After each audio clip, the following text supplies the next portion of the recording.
This is a lesson on multislits and diffraction gratings in the unit on light and optics with study in interference of light. And in prior lessons, we've looked at diffraction and Huygens principle, single slit diffractions, double slit diffractions, and the combinations of those. And so it may be natural to ask, well, what happens if you keep adding number of slits? What if you have 3, 4, 5? And so that's where we're looking at multislits, and then gratings is the extreme case of that, which is much more useful than just simple multi-slits. So just to quell your curiosity, what happens, here's the single slit. You can see that there's the single slit envelope. When we add 2 of the same size slits, we get the single slit diffraction envelope with the double slit interference pattern in here. Interestingly, when we add 3 slits, we're causing more diffraction to happen. The angles won't be as large and there'll be more interference going on. And what we see is that we get this little teeny tiny peak in between the larger peaks. Very fascinating. Notice that these peaks are lining up as before, same spot as before, but now instead of having just a continuous line in between, we're getting this little peak in here. And it's much smaller than the other ones. When we have a 5 slit, notice that now we have 3 peaks in here.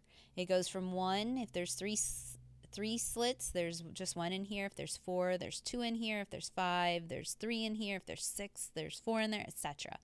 And so you can see what's happening is that these peaks, the original peaks from over here, are becoming more distinctive. They're much sharper, right? And and in between them, there's a lot of dark spots. So that's what I picked out over here.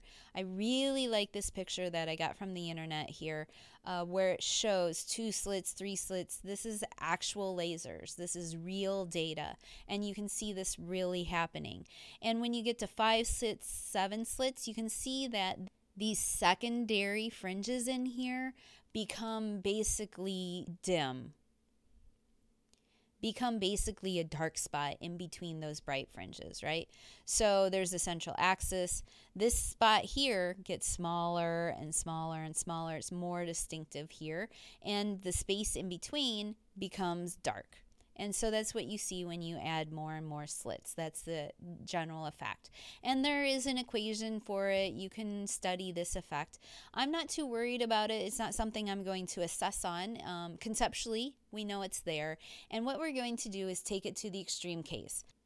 The extreme case of thousands of slits, tens of thousands of slits, hundreds of thousands of slits. So multi-slit interference, the purpose of doing this, why would I do this? Well, the most basic one that we're going to study is atomic spectra. We can make atomic spectra visible. And if you've used an instrument that does this, you know that you can see atomic spectra, these very distinct lines.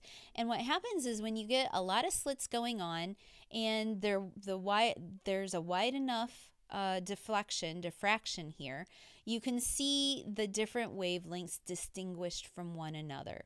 Here's just a red laser, but if I put a green laser in here, the green laser would have a pattern that's different than the red laser. And so that's the point of multi-slit interference. What we're going to do is take a bunch of slits and we're able to really spread out that light and see what wavelengths are there. And that's what we call a diffraction grating. You can see across here, there's a ton. There's so many slits in there. And the grooves are cut at regular spacings. Instead of just 2 slits, we can have hundreds or thousands of slits. What we see is the pattern. Like before on this page, you can see that's the pattern for it.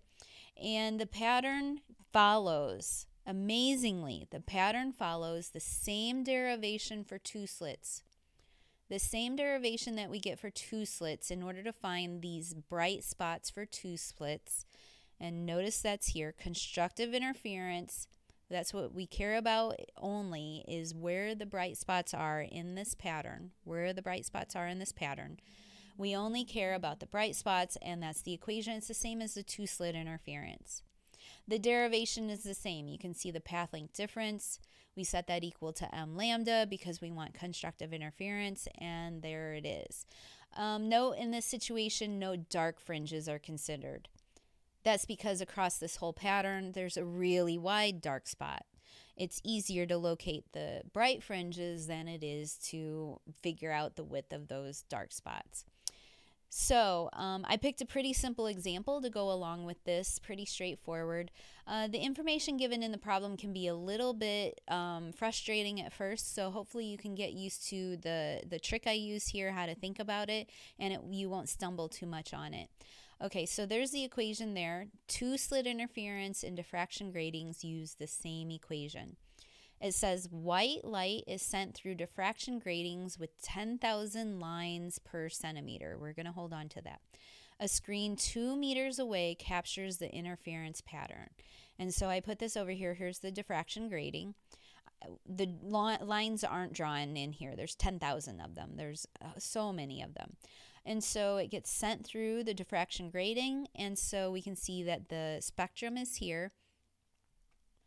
It says the screen is 2 meters from the grating, so we'll call this a 2 meters. And we can see in here what they're sort of asking us. What is the distance to the red line, and what is the distance to the violet line? We're going to have a theta for the red, which is all the way across here, and a theta for the violet, which is a smaller value. It says find the angles for the first order diffraction of the shortest and longest wavelengths of visible light. So they give us those two wavelengths. If we want to find just the angle, theta, well, that's easy. Sine inverse of m lambda over d. M is 1, so I'm just going to put lambda over d in here.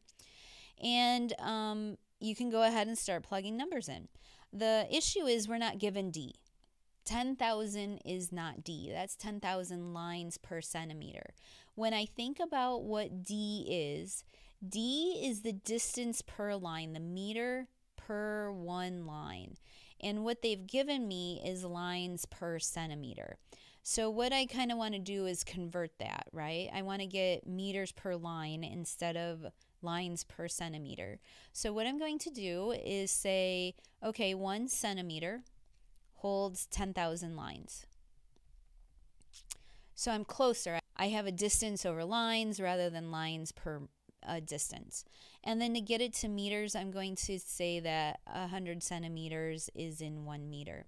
And so that will tell me the distance between each line, and it's actually 1 times 10 to the negative 6 meters, or 1 micrometer, when you divide that out. They will often give you lines per distance, and you will need to do this conversion in order to find the distance between the lines. So now that I have that, I can plug that into the equation. Let's see, theta red. Let's do the red one first. The inverse sine is going to be 760 times 10 to the negative 9th divided by that d value I just found, 1 times 10 to the negative 6th. And when I run that through the calculator, you get 49.4642 degrees. So that's a pretty large angle. That's one pause of reflection that I'm going to make here, is this is a pretty large angle. If you have a really good diffraction grating, you're really going to be able to spread out that spectrum, that electromagnetic spectrum, that visible light, and you will have a large angle. So let's find theta violet. Theta violet is a similar equation, but we have a different wavelength, 380 times 10 to the negative 9th. And I'll put that over 1 times 10 to the negative 6th. And when you run that through your calculator, you get 22.3337 degrees. So again, another large angle. So that answers part A, what is the angles for the first order diffraction. Part B asks, what is the distance between the ends of the rainbow? So they want this distance here. What is the distance between those two? I'll call that maybe delta y. You see that we're going to have to find y red and y violet in order to find delta y. So I'm just going to write that out. Delta y equals y red minus y violet. if I want the screen, the distance on the screen, I'm going to have to consider the screen distance from the slits. And remember this equation that we've used before, tan theta equals y over L. So if I solve this equation, I get y equals L tan theta. I'm going to use this twice, once for the red one and once for the violet one. So y red is going to be L sine theta red. I'm going to subtract off y violet, so that's L sine theta violet. I know those values. You can factor the L out too, so you get 2 meters sine 49.4642 minus sine 22.3337 degrees. Okay, and when we run this through the calculator, what you get for delta y is 1.5171 meters. Okay, you can solve each one of these separately. You get like 2.34 and 0.82 for these two values, and when you subtract them you get 1.5 meters. So that's the distance between that red fringe and the violet fringe. And we like diffraction gratings that have this similar sort of ability to disperse light, and then we can identify in atomic spectra what atom is being excited, and we will see this in a future lesson.